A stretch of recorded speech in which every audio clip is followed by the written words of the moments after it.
title commitment to look at. You of course want to make sure that it's zoned for your use, and if it's not zoned for your use, understanding what that cost and timeline is going to add to your project. So anyway, we have a PowerPoint issue. I'm getting it up right now. Oh, okay. I'm working on it while you're talking. There we go. So the basics of this class, we're going to walk through the comprehensive plan and zoning and things to be on the lookout for, what you're going to have to do if you need to adjust zoning. Try not to have to adjust zoning. That's a hard hurdle to have to deal with. And then we're going to talk about platting. Platting is the wrap up, and we have a slide on short-term rentals because I think everybody wants to know the status of short-term rentals in Fort Worth. So we'll talk about where it's at. They had some plans to try to make back houses be different, treated differently under zoning for short-term rental purposes. And then there was a case out of, I think it was the Louisiana appellate court that kind of shot that down. So that's where the city council wanted to go with it, but they couldn't get there. They don't want to have to pay to litigate a zoning change. You know, we don't want them to have to pay to litigate zoning either. So was that like a threat? It was good for some of the back houses? Or? So what they were wanting to do, well, we can just talk short-term rentals and then we can jump into the PowerPoint, just swap ahead. So, so short-term rentals in Fort Worth have not been allowed in residential districts, right? That was the status quo.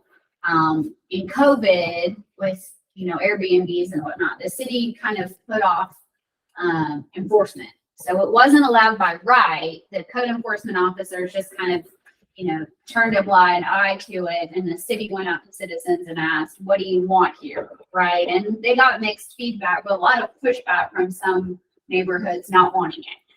So the council ended up with, we'll state the status quo of short-term rentals are not allowed in residential zoning districts. They're only allowed by right in commercial, industrial, mixed use.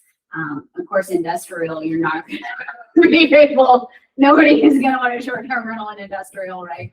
But in mixed use, they're allowed. But in your residential, they're not.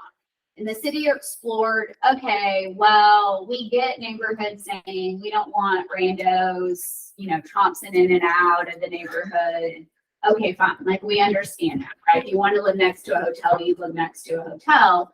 But the idea of, well, if you have a back house, right, you're living in your main house, probably, right? And so you're not going to want some obnoxious, you're not going to let them have a party. You're not going to, right? You're going to knock on the door. You're going to call the cops yourself and be like, I got some unruly people, make them stop, right? So that was the rationale. And they wanted to change or explore changing to allow back house short-term rentals. But again, that case came out of Louisiana and shut it down. It was like, you can't apply the zoning like that. And so the city said, okay, well, we can't now. At least not until somebody appeals this case up higher, or we can explore a different means of doing it. But right now it's not allowed. So on your short-term rentals, if you're in a zoned district where it's allowed by right, you still have to register that. So you have to pull an app, fill the application in, pay the application fee, get it registered, and then you have to pay hotel occupancy tax on your short-term rental after you register it. And the registrations, I don't believe it's transferable. So you sell it and the new person wants to operate it, they've got to go in and reapply and get basically a version of a special use permit, although it's not quite as onerous as getting a special use permit. The city has explored, although I don't know that they're actively doing anything on it, they explored trying to do a conditional use permit. So you wouldn't be allowed by right in your zoning, but if you apply for a conditional use permit, you check boxes, then you get a conditional use permit, and then it's basically a variance of sorts to allow it in a zoning district you wouldn't otherwise be allowed it. But they haven't gotten there yet. So that's the administrative burden there, sounds like. Status of short-term rentals in Fort Worth right now. Questions about? No, okay. And short-term rentals is 1 to 29 days. So if you get out of 29 days, then you're not in short-term rental anymore. And so you can do it in your residential district. So you could have a residential lease for 30 days to however long you want, and it wouldn't potentially cause issues with the zoning ordinances for short-term rentals. Okay, Question about that. yeah. Is it city by city based? Yes, so every city regulates short-term rentals differently. Like, I hate to say this because I didn't vet it myself, but Baker gave a talk out at Weatherford for some event, and he wanted me to figure out if short-term rentals was allowed in Weatherford, right? Okay, so I'm the geek. I go to the zoning ordinance and I read the zoning ordinance, and it clearly says no. Okay, but he called the mayor because that's how he is. And the mayor's like, it's not an issue. And I'm like, I mean, maybe they're not enforcing it, Okay, that's but they awesome. have a rule on the books that says no. So if you ever irritate them, they can come out and enforce the no. But yeah, every city is going to have potentially a different look on it. And their zoning may allow it in different places than it is here. And outside of the city limits would be different if it was outside the city. You do it every. Generally, county limitations are virtually none. Most counties don't regulate a whole lot. So yes, if you get outside of, well, you have to get outside the municipal limits and outside the ETJ normally to be fully within only the jurisdiction of the county. So if you're in an ETJ, you've got to explore the rules normally apply in an ETJ. We've got to explore whether they're enforcing in an ETJ yet or not. Okay. All right, so overview of what we're going to talk about. So next slide. Maybe. There we go.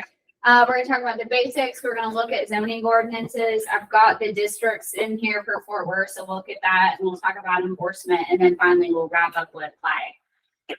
So zoning overview. The city has got broad discretion here. Unlike plating is a ministerial process thing. If you tick all the boxes on your plat, they will approve your plat and you'll be golden.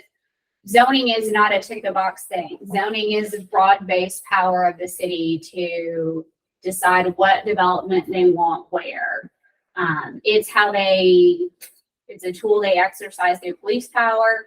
And then it's also how they plan for what they're going to need, right? Because if you're going to allow a developer to go plat, 100 acres up north and put in 300 homes, right? Eventually, you're going to have to service 300 homes with water, right? So that's a factor. But you've got to have cops. There's people going to get mad. They're going to call the police. You got to have fire department out there. The house might get, set on fire, right? And so zoning isn't just, oh, we want this commercial development here and we want subdivisions over here.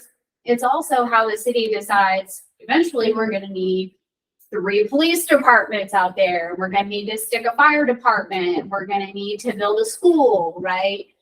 So it's the way that they plan for having to provide city services. It's not just we want industrial over here away from where our residents live, although that's an aspect of it. Next. Okay, I'm sorry. Yes. So zoning regulations, they limit your use, right? Like whether you can have industrial buildings or whether you can have residential subdivision. But within that, there's more specific restrictions, right? How tall the structure can be, if there's a certain percent of open space on a lot, how much ground cover you've got to have. And in commercial, you get a lot more of these restrictions. Only 20% of the lot could be 20% of the lot has to be ground cover or open space, plant material to absorb your drainage, right? Setbacks are going to be imposed based on your zoning.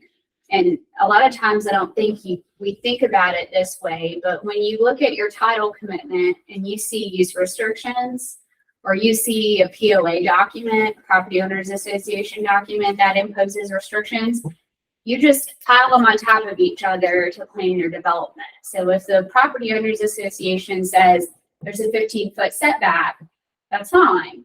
If the zoning for that area says there's a 25-foot setback, you better clear 25 feet.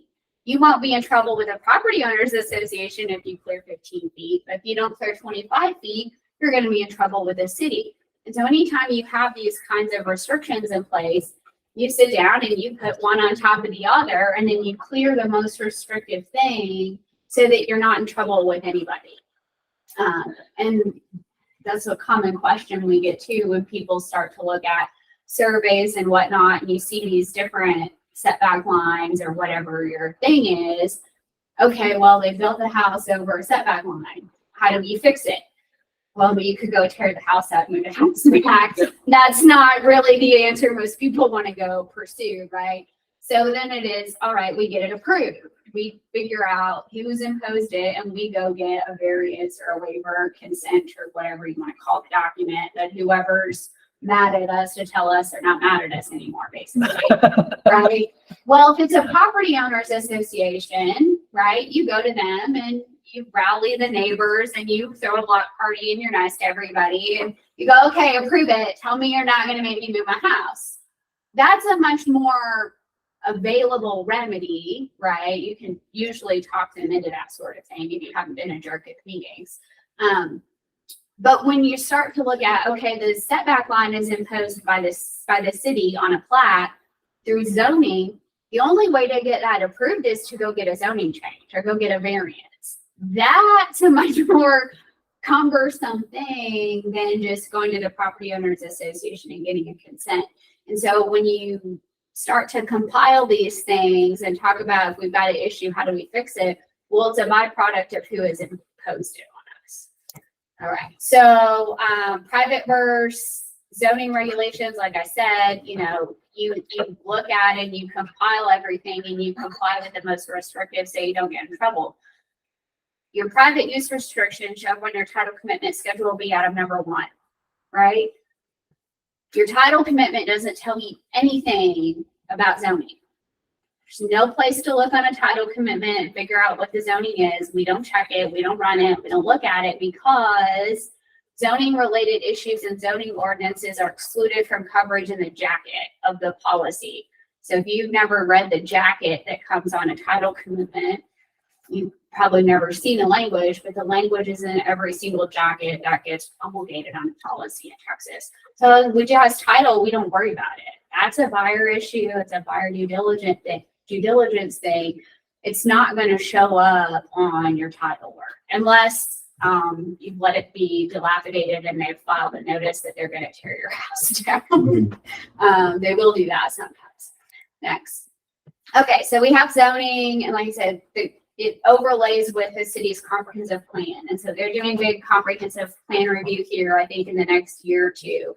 But the comprehensive plan is how they outline where they want what development, where we need open space, usually for drainage issues, right? Hey, if you can't build here, let's plan it as open space and let people dump water into it. And then when it's not raining and flooding, you'll have a nice, pretty park, right? So the comprehensive plan is how they outline that stuff, but it's also how they deal with things like traffic congestion. Are we going to have enough police? Are we going to have enough fire? Are we keeping obnoxious uses away from our neighborhoods? If you've watched any of the city council meetings lately, you know, Echo Heights neighborhood is all riled up, right? Because they've got a lot of industrial use around them. And they're unhappy about it because it creates smog and it creates congestion. It creates big trucks driving through, which deteriorates your roads, right? So the comprehensive plan is supposed to help try to segregate those higher, more problematic uses to one area and keep them away from your neighborhoods. But, you know, cities didn't really start out with comprehensive plans. We started out with dirt roads and horses and buggies, and people built things. And if you maintain those things, they got to stay there. And so it's not always perfect because we didn't start planning when we first started developing, you know, hundreds of years ago. Next. So you've got your zoning districts to look at. That's going to tell you what's allowed where. It's also, if it's not zoning conforming, or if you want to take an existing use that is allowed and change it to a use that isn't allowed, then you've got to go through trying to get a variance or a complete change to the zoning if that's what's warranted. And here, Fort Worth, right, you start with the zoning commission, file an application to change your zoning or to get a variance or to get a conditional use permit, depending on what you're doing. Then you go to the zoning commission and they have a hearing, and it's people appointed by city council that sit on the zoning board, right? And they hear you and they decide whether or not they're gonna grant your request, largely based on whether people complain or not. That's really what the zoning commission worries about, because when you ask for a zoning change, in theory, if they do it right, the city sends out notices to everybody within a certain 100 feet, quarter mile, whatever it is, of the project. And if those people don't like you or what you're going to do, they come and they complain. And the zoning commission goes, no, we're not going to let you do it. If nobody cares, normally the zoning commission will go, yeah, sure, fine. You want to do it? None of your neighbors are upset about it? Go for it, right? If the zoning commission denies you, then you can go to city council and try to get it overridden. But again, if your neighbors have complained, the likelihood of city council telling you yes is very low. So that's really how you're going to get a zoning change, is you're going to rally the neighbors, they're going to be okay with it, or you're going to get lucky and they're not going to open their mail or see the letter or hear that their neighbor's complaining about it, right? Nobody's going to come forward and scream and throw a fit, and then you'll get approved. So if you like, so I have like this is happening at the end of my street where single family residents and they're switching it to whatever it is to be able to put a duplex in. Multifamily, yeah, some version of Right. multifamily. Right. I forget what the coding is. Yeah. So like if I wanted to protest it, is it as simple as me just calling, or do I need to go down to city hall? Like what is the process for that? Yeah, so you can go to the commission, or you can just even email city staff and tell them, you know, you're not okay with it. And that complaint's supposed to be given to the commission to consider. Okay. And then if the commission approves it anyway, you've got a problem. Normally they won't though. Now, one person might not hold it up. Right. But if the whole neighborhood or a majority Enough of people in the people. neighborhood are not happy, then the commission will deny it and it goes up to city council.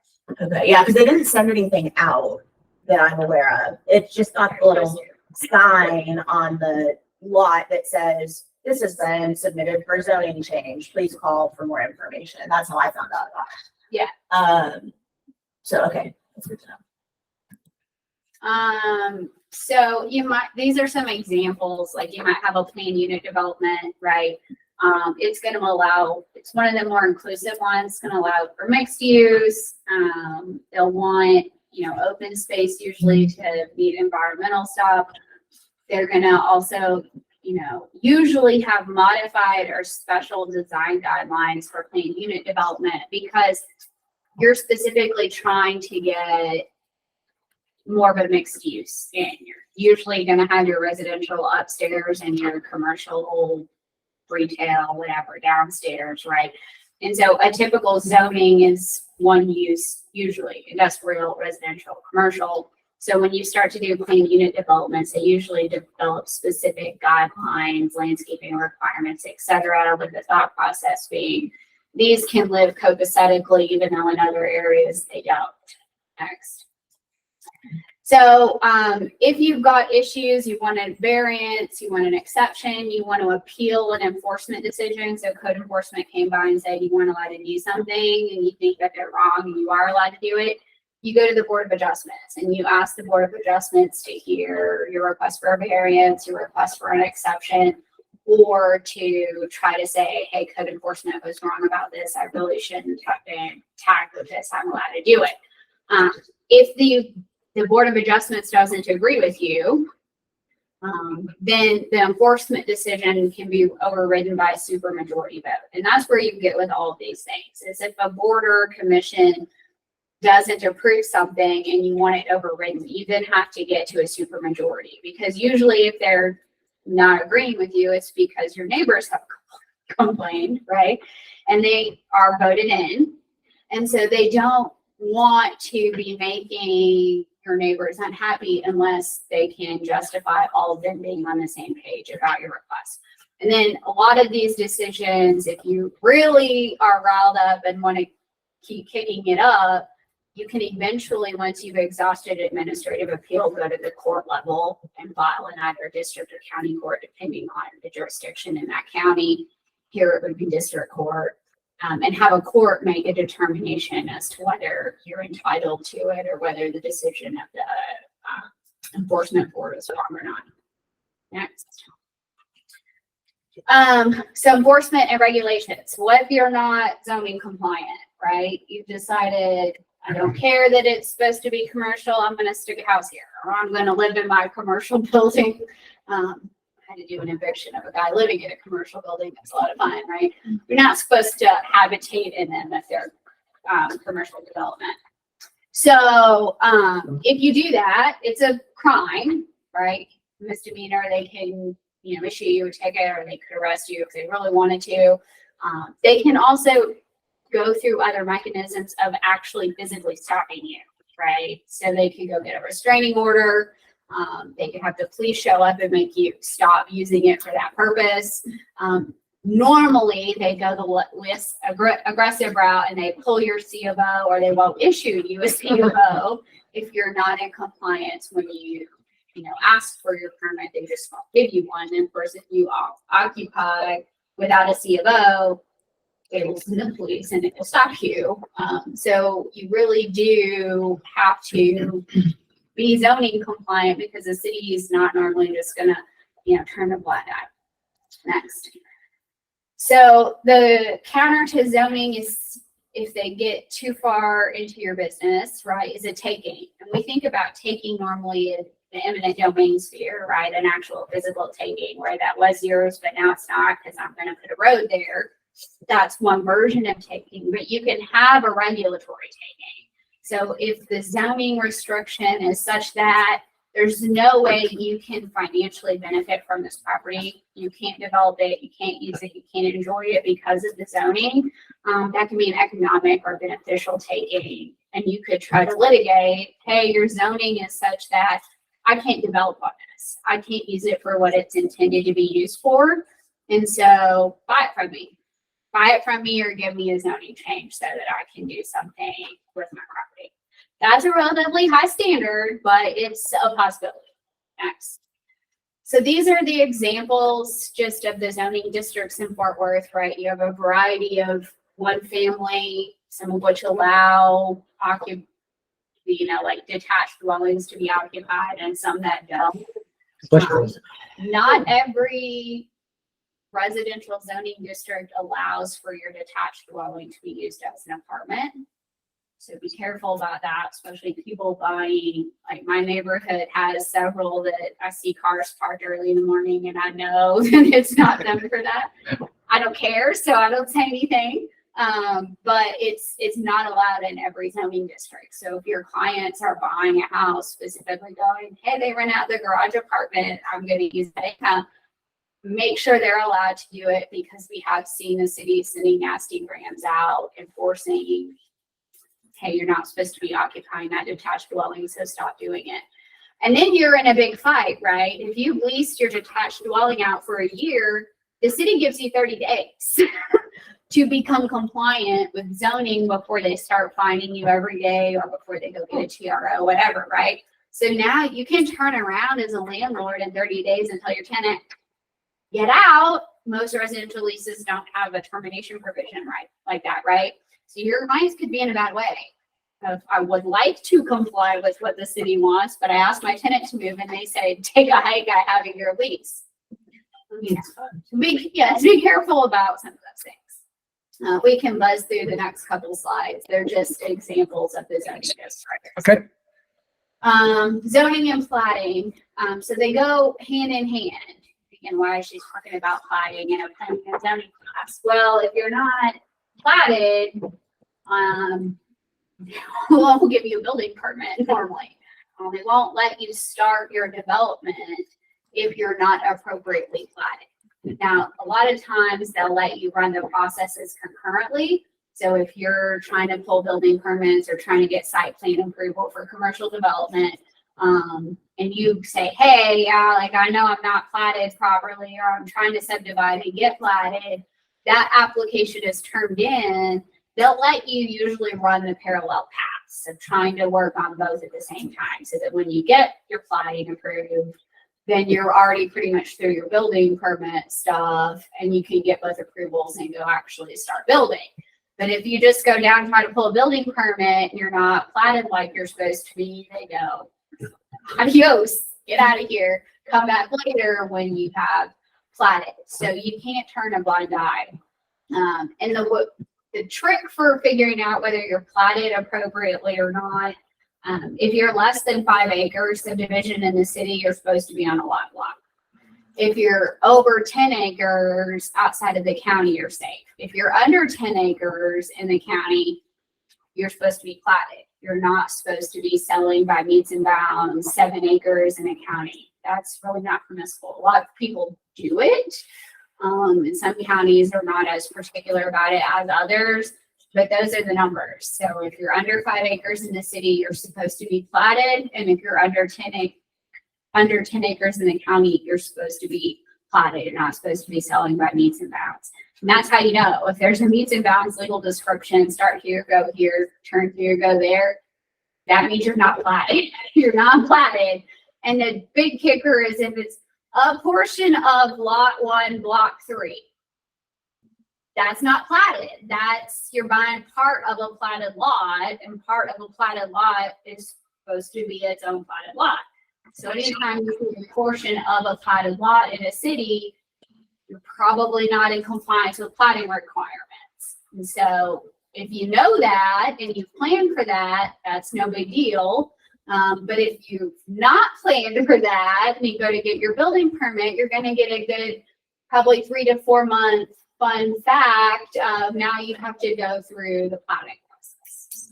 Yeah. Does that normally cause any issues when someone owns part of a flat? Like, What do you mean issues? so like Cause you all kinds I own a of house that's like issues. it's lot 10 3/4 of XYZ. Yeah. So if the 3/4 of XYZ is your yard and you never need to pull a permit on it, probably okay. If you ever need to try to build on the unplatted part, they're not likely to let you do that until you submit a new plat and have the whole thing shown as one platted lot. What if the house is built over the line? I had a closing 2 weeks ago that it was lot 15 and 60 feet of lot 17. Yeah, it happens. I If think we closed, so I don't. if you're already built, you're okay because you're not going to need to go pull anything. Somebody already got it done. So they must have done it. They've done it, or it was a lot of the TCU neighborhood is people built over lots because the lots are very narrow out there. And so people built over lot lines and sold a whole lot and a third of another lot, or a whole lot and a half of another. Yeah, it's a lot of fun. But those houses are already there. So not probably going to cause you a lot of headaches. Where it's going to cause you the headache is when you need to rebuild. If you're buying vacant, trying to pull a permit, or the house gets destroyed and you need to pull a permit to rebuild, that's when this is likely to say, we don't like this, go plat it. So these are snippets from site investigation reports. A site investigation report is a thing you normally get in commercial development. But basically it's a civil engineer's report as to this is all the things that you have to do to be able to go pull permit and start building. And so this example is they were going to build a gas station on this one. And it said, hey, you want a convenience store with gas sales, but you have to go get a special use permit. So you have to plat if it's not already platted. You have to go pull your stuff to get your building permit. And then on top of that, you have to provide stuff to get a special use permit, which is normally extra traffic studies, environmental studies. You have extra hoops to jump through, before they'll give you a special use permit to operate a gas station. Gas stations are almost always subject to special use permits. Next. So that's another example. Use that one's pretty long, right? It talks about, hey, you want to operate a gas station, but you're not platted appropriately. So you've got to go get platted. Platting is going to be 30 days to file a pre-lam, 30 days to get a final, 30 days after it's approved to go get it signed and recorded. So now you've got 3 months right from the bat, right? You've got 3 months just to get through your platting. Then you've got to go submit for your building permit. And you need a special use permit, so you're also going to have to do a drainage study, and you're also going to have to do a traffic study, and you're also going to have to do an environmental study. Once you get all of those things done and submitted, they'll give you a building permit and give you a special use permit if all of your studies shake out appropriately. So our estimation is somewhere at the end of that, it says between 2 to 5 months to work through getting those things done. And so if you're especially dealing with newer developers, newer clients like that, you got to have that talk, right? Like your project is not, you're not going to be digging a hole in the ground just because you went to closing. You've got 2 to 5 months of lead time before you've got all of the approvals and you can start actually building. Now, whether in commercial, you're in your due diligence period for a long time, and so you're working through this stuff before you close, which a lot of commercial people do, and that's fine. I don't have the carrying cost of owning it right now. I just have it tied up under contract. But you're somewhat limited in exactly what you can get done before you own it, and particularly platting it. Because to sign a plat, you have to be the owner, right? So if I'm under contract and I want to replat this, I can't sign the plat. I don't own it yet. Right. So my seller might cooperate with me to sign the plat, but they also might not cooperate with me to sign the plat because if then I back out and default on them, they've replatted something and it might not be the use that they need, right? It might have subdivided it in a way that they don't want to use it. So you have those timing issues, and those timing issues frequently bite people later when you go to sell. We see a lot of requirements of the wrong person signing this plat. You have to go get the plat fixed before title can close and insure. So keeping that timing in mind is very important. The other thing with your platting is if you're at the wrong time of year, the taxes have to get paid.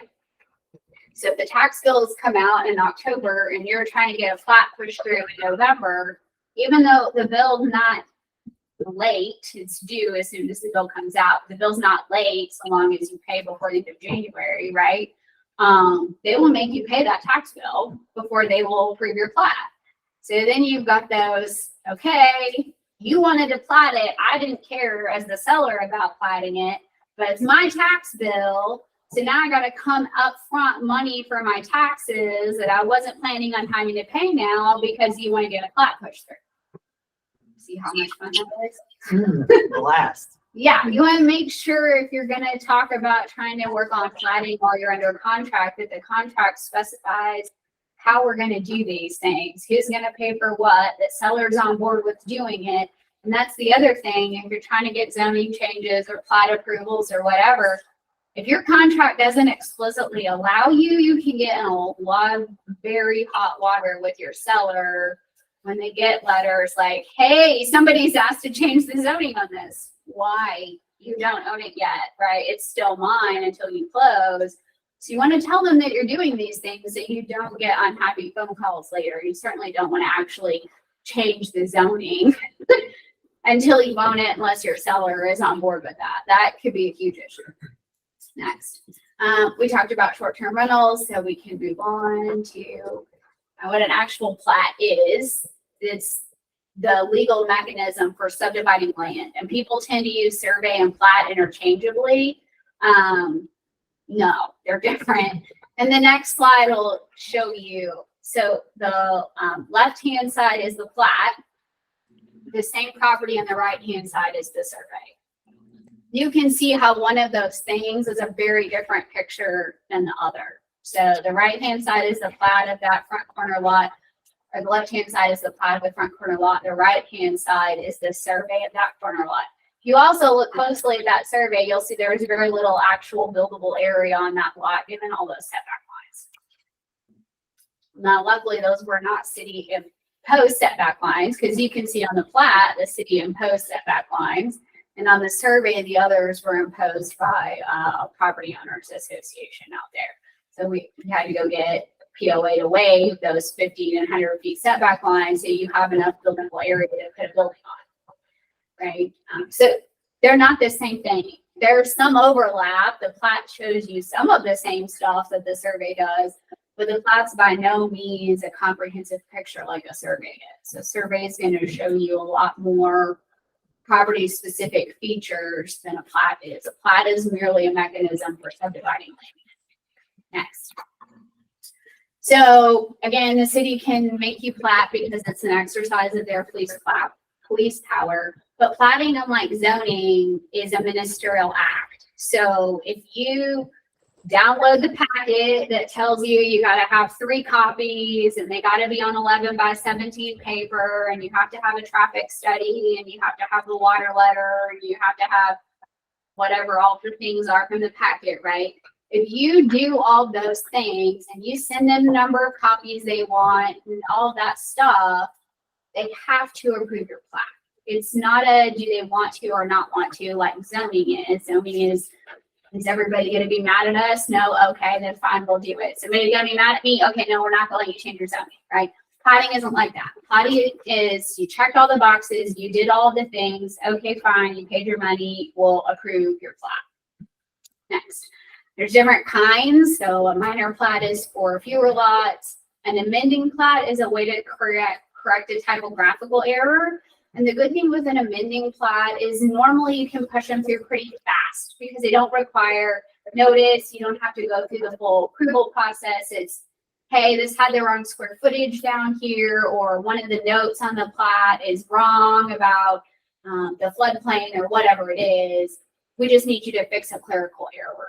And those can get pushed through a lot faster. A vacating plat is like what it sounds. It's vacating some kind of street, right of way, etc. Getting rid of something. Sometimes it can require all of the owner's consent, especially for streets. So just because nobody's using it doesn't mean there isn't a street, right? You see a lot of old plats where there'll be a street right of way, but no street exists there. But there's a right to have a street there. So if you want to vacate it and get rid of it, a lot of times the city is going to require other people to benefit from that to agree, like, yeah, we're not planning on using it. We haven't needed it thus far. We can get rid of it. Development plats are basically a process for doing site plan approval on commercial development when you're subdividing. And so it's kind of a hybridized of, all right, we approve your plat and we look at your site plan at the same time. A prelim plat is where you start. The surveyor drafts it up. It usually doesn't have all the things on it that it needs. You send it in, they come back and they go, oh, really, we want a 25-foot taking along the front here because at some point we plan on expanding this street. So go back and show how we're going to take 25 feet off the front of your lot. Okay, so you get that fixed and you send it back in, and you might go through reiterations of your prelim several times before they're happy with it. And then you get your final, and that's what they approve, and that's what you signed and filed record. So when is it required? Like I said, anytime you're subdividing 5 acres or less in the city, or 10 acres or less in the county, is when you need to at least ask the question about whether they're going to want a plat before they give you a building permit. If you check and they don't care and they don't want one, great, move on with your life.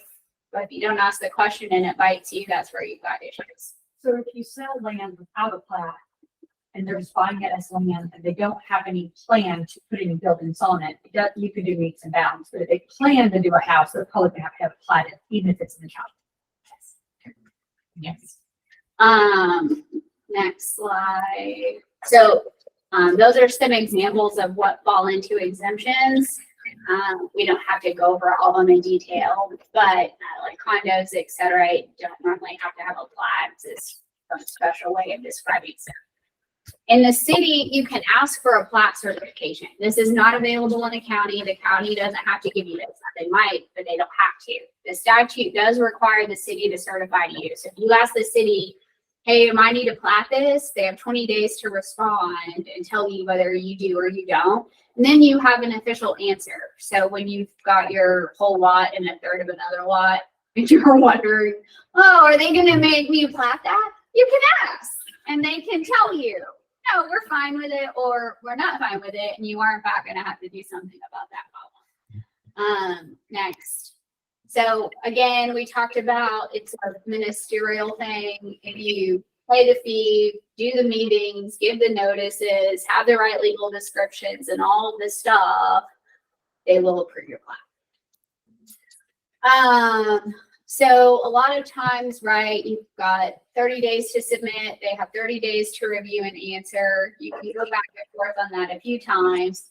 But then there are some limitations. So if they don't give you answers within a certain amount of times on your plat, then they're outside of the guidelines. So at least there are rules in place. The city can't just take your plat and not like your project and just go, well, we'll never get around to looking at your plat and giving you feedback. And they codified that because people would do that, you know, how people are. So anyway, they can't. So if a plat is denied, they also have to give you the reason. They can't say, no, we don't like it. They have to give you feedback on, we don't like it because it doesn't show this, that, or the other. So it's a much more friendly process than, say, trying to get a zoning changes. And then again, these are different examples, right? So 30 days, 30 days, 30 days, 45 days. You can see these don't run quickly. Next slide is again another example. This platting process required you also submit a site plan. The public improvements will need to be constructed and bonded before the plat's recorded.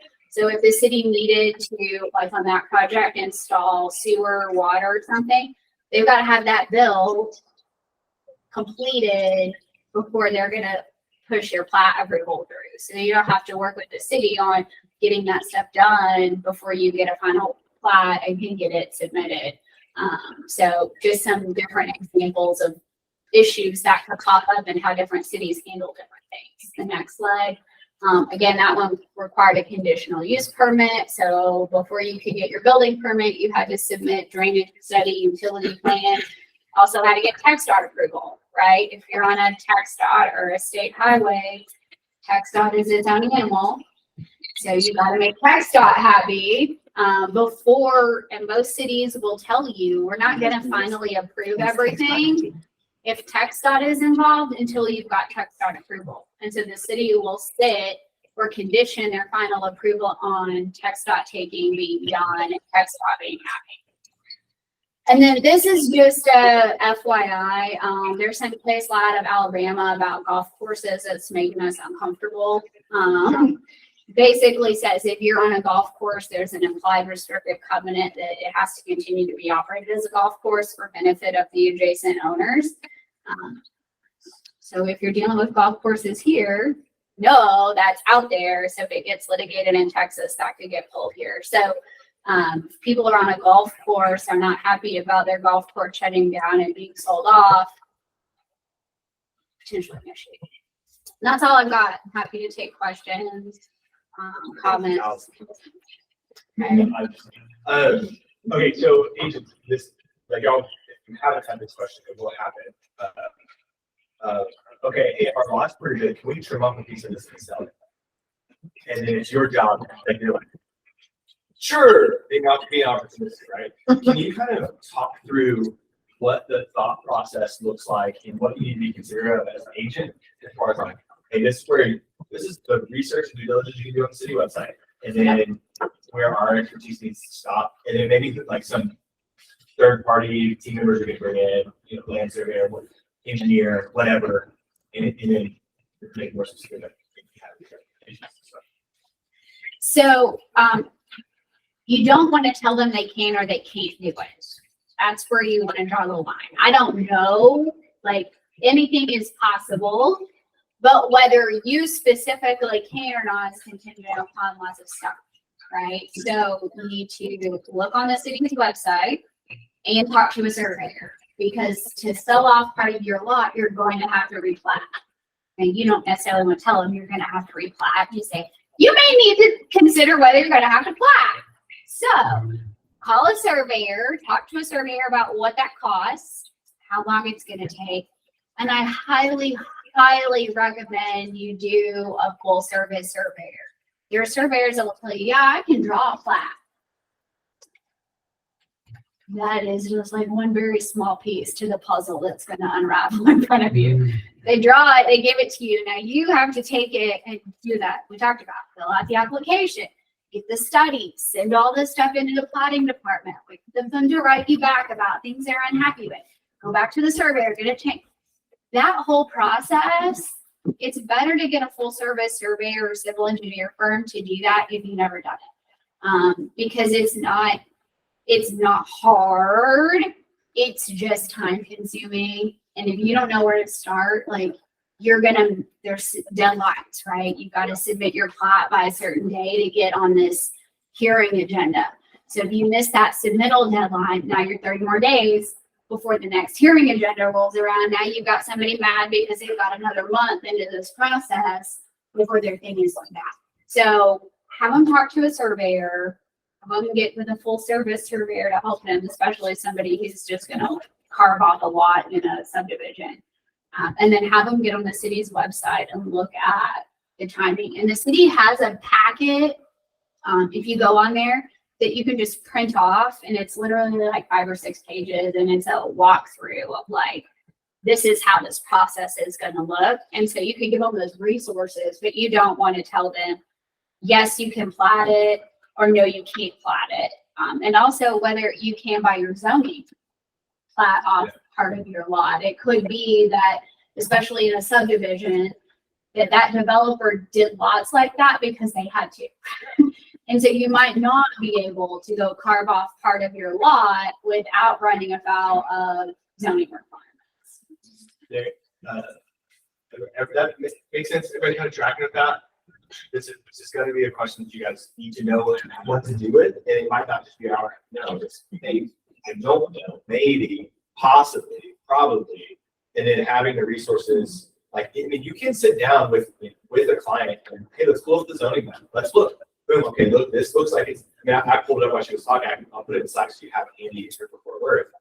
And then you can compare that. You can sit with them, or you can sit it to them and compare that to what the ordinance says. Lot size, also just enough information to be dangerous. They still need to go.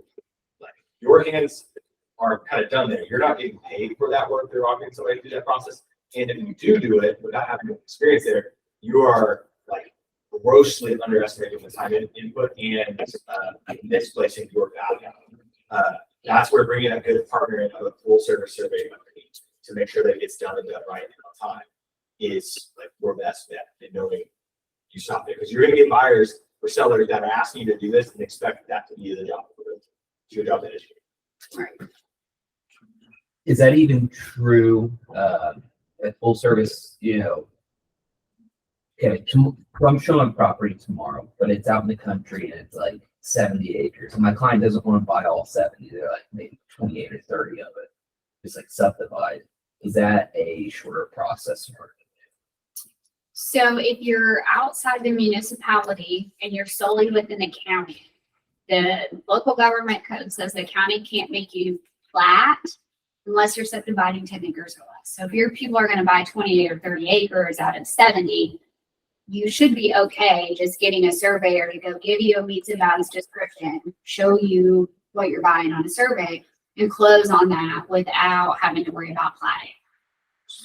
As long as they're just building one house and not planning to develop it, because then they would need. If they're gonna say start with 30 acres and then they change their mind later and they go, oh, hey, I could put, 4 or 5 houses on this. Let me be a mini developer. Yeah, when they start carving the 30 up into smaller pieces, they need to worry about planning and talking to a surveyor about helping them do that process. Like I said, some counties are more particular than others. And so you just want to, hey, call the county and make sure, like ask them if this is going to cause any problems. And the other thing to be aware of, and I don't know every trap of every county because it hasn't bitten somebody in our office yet, but it bit somebody in Johnson County. Johnson County has a weird rule If you don't have 150 feet of road frontage, they won't bring you water. So you can get a 20-foot access easement, which title will ensure, and you can turn off the county road and drive up your access easement and get to your lot. They won't bring you water though, because you don't have 150 feet of road frontage. And so it's those weird things where you do want to tell your clients, like, call the county, talk to them. And one of the best resources, counties don't necessarily do it, but almost every city will offer you a pre-development meeting. And so you just, hey, go have your pre-development meeting and ask the questions, and they'll tell you things like, I had an agent say they were trying to do this subdivision and it was some smaller city and I can't remember where it was. But anyway, the city ran out of water meters. And so their solution to not having water meters was they wouldn't permit any more projects that required water meters. And so they went to the pre-development meeting and they go, well, your project's going to require water. We don't have any more water meters. So we're not going to permit your project. And it was like, oh, well, okay then, like I need water, right? So that's going to kill this project. So yeah, no, like you'll hear the things, but so have your clients go to that pre-development meeting if it's offered. And if you're in a county and they don't have a formal pre-development meeting, call and ask the questions, because you're going to find the sure, whatever. But if you don't have 150 foot of road frontage, we're not going to come out with water. So good luck with that. Right. That will save you a ton of money. I've been in a couple hundred of those from past life. Saved your butt, and those people are typically like fine to work with. Like you're not big scary city monsters. Like, if you sit down and you let them know, hey, here's our couple questions, but what else do we need to know? What do most people ask that we need to ask? And then that can help educate, your client who runs a construction business or his dad runs a construction business and they're thinking about developing for you 3 lots in XYZ municipality.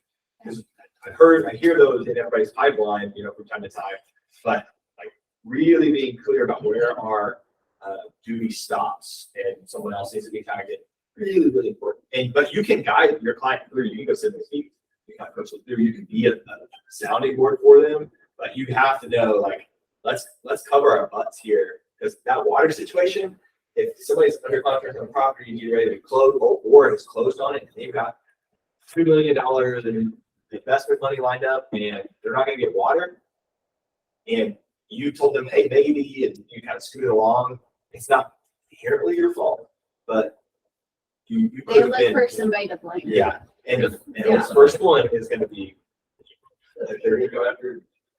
And kind of on these lines, I experienced this really bizarre, probably never happened to you guys or other times. So Parker County today, that's rather, there's a private road that accesses a bunch of houses. Tucked away in the bush. These developments that you drive through on this private road, the lots that join the roads, they're putting on to the center of the road. And so a lot of those are 2-acre lots. So you can't get a permit for a well or septic unless you're under 2 acres. So what we were trying to do was to go in, carve out the road, create HOA or something, redo the road, because it's a disaster. There's a hole out there that's like this deep. And I was literally going to go get one of those old school one-piece men's bathing suits, put a little water and I get credit. That's when I can't sleep.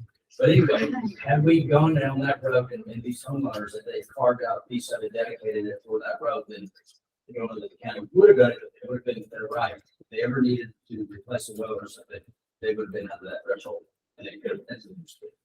Yeah. So that's pretty much what killed our deal, trying to fix this guy off the road. His comment of like nowhere to stop. So I had an agent call me. They were doing some of the flag lots, and I can't remember what city it was in. But anyway, so flag lot is, the little road that comes off the public road, and then, your lot opens up, right? And flag lots are not favored. So there's a lot of restrictions on when you can do a flag lot, when the city will let you pull a permit on a flag lot, et cetera, right? So this agent's like, oh, I went down to the city and I got all this stuff, and he sent me the paperwork to the city center about the flag lot. And I read through it, and she was like, so he wants to know if he can build. And I'm like, well, yeah, I mean, the rule says, well, I can do that, right? I can read the rule and I can give you the legal implication of what the rule says and interpret it for you. And she couldn't, right? But she knew now that there were these restrictions on this flag lot. And she's like, okay, so I'm like, well, now what are you going to do though? Because you know it, you can't not tell your client. I guarantee you when you go out to him with all this stuff you got from City Hall, he's going to have questions that you're not going to be able to answer, right? And so you don't want to be in that situation of doing due diligence for them, finding things to present to them, and then them inevitably going, what does that mean? Right? What do I do next? Because unless you're an attorney, you can't read through restrictions and give people guidance on what they mean and how to navigate them and all that stuff, right? So that's where you don't want to be. Like sometimes you don't want to be a people person. You don't like there's being a people person. They told you, can you sell things? Do you like contracts? You'll be a good realtor, and that's true. But being able to talk to a fence post and wanting to help people can really bite you in this industry if you're doing too much, if you're taking on too many things, if you're helping too much. You back yourself into a corner where like, now I got to tell them. I know they're going to have questions I can't answer, right? And I'm like, well, okay, let's get on a conference call then, right? And so I was the, knight in shining armor and answered the questions, right? I can't do that for everybody all the time. So, but when you back yourself into those situations, you got to figure out somebody to help you out of them, or don't get there in the first place. Don't be too helpful because sometimes it will bite you. So you could go to the meeting, the county, whatever, pre-development. With them. Make With them them. come with you. Oh, yeah. And then You don't go just by yourself. listen and let them come up with their own conclusion. Yeah, and you can help, Yeah. right? Because they probably are going to want you to help them along, right? Like, I need a surveyor, I might need a builder, or I might need, right? Like, they're going to need people in your Rolodex, right? But don't go by yourself for sure. Yeah. And Because, sometimes tell them what you learned because. yeah, they think you're because the you authority. misstate Yeah. something, or, they heard my last war story. So, it was a commercial development, and it's a guy that Troy knows real well. We had this project under contract for 2 years, and we started with this lot, and then we needed access over this gas station on the corner. Well, the guy at the gas station was a jerk, so he wouldn't work with us, and TxDOT wouldn't permit a curb cut where we were. So we made friends with the gas station guy, and we said, okay, we'll sell you our lot, because he wanted to build a emergency center. All right, we'll give you our lot so you can build your emergency center. We'll move down a lot. Okay, we'll take down a lot. Then you'll give us access over everything. He's like, yeah, I'll be happy with that. We're like, okay, great, fine. All right, we'll do that. Well, we had to pull water from way back here because it was too expensive to bring water under the public right of way. So we pulled water from way back here, ran 100 feet of water to get water to our lot. Right? We've done a lot of things, right? We've moved lots. We figured out how we're going to run hundreds of feet of water. Okay. The day before we're supposed to close, the city calls and says, you're not zoned for this. And I'm like, that can't be a thing. Like, how did this happen? You've had 85 meetings with the city, right? Like, they've seen all the things. The developer for the whole lot has been in all these calls with the city. It used to be zoned this district. They took that zoning district away, which meant they then fell into one of two other zoning districts, one of which allowed this use, one of which did not. The city worker bee said, oh, you're in the district where your use isn't allowed. Well, we got it kicked up to a manager. It was like, no, you're in this other district and everything is fine, right? But it's only because he had been in city meetings and had taken notes of what city people had been telling him that the manager did that. So if you're the only one in the meetings, they don't remember telling you, right? Like, it could really bite you. So, my last scary thing for the day. All right. Thank you, Patricia. We're good? Yes. If anybody that's streaming it wants credit, we can stack the questions. Yeah, have them email. I'll ask them. I'll send them. I'll figure it out after the fact. Yeah, you just Perfect. email me or something like ours. Yeah, I can do that too. Also, one of the things that I felt mentioned, kudos to Tanner for stepping up a while ago and admitting that have a big step up. We're good at that too. We're not perfect. We're damn good at what we do in the town business, but there are times when we screw up and you will never see another, our competitor step up to the right thing to make it right for you and your customers. Sometimes that means we're writing a check, try to keep that to a minimum, you know? But we've done it, you know, because we screwed up, we dropped the ball. And then also if you actually have a claim, you know, the plant missed something, you know, lien or something, nobody else is going to walk you through that claim process like we will. There's a point where we're run out of rope and we can't help anymore, but we will help you and your customer walk down to that point and get you as far as we can so that, you know, hopefully it saves. Most people are going to say call 800 project, you know, or Yeah. policy, but anyways, so good for you for setting up. Patricia, thank you so much. Troy, thank you for joining us today. Thanks for allowing us. Absolutely. Thank you. Well, we'll see you again soon. We got you booked for more stuff later this summer. So, Y'all be interested in that real for safety thing? yeah, I'll get with Maddie about that and we'll get that. That's something on the agenda. Okay, good. That's a good one. I highly recommend that. Thank Thank you. you all so much for allowing us. Thank you, guys. Thank you. Anything we can do for you, just let us know. Yeah, thanks, everyone. Okay, so we're gonna take a small break and then we have the insurance people coming in from Goosehead with Brian McCoy. So they'll be here in a few minutes and we'll start a new stream. So Ashley, I'll get you back there. See you back if you want to join that Q&A with Goosehead. They were bringing lunch too, so if you don't want to ask it, so many questions. Okay, sounds good.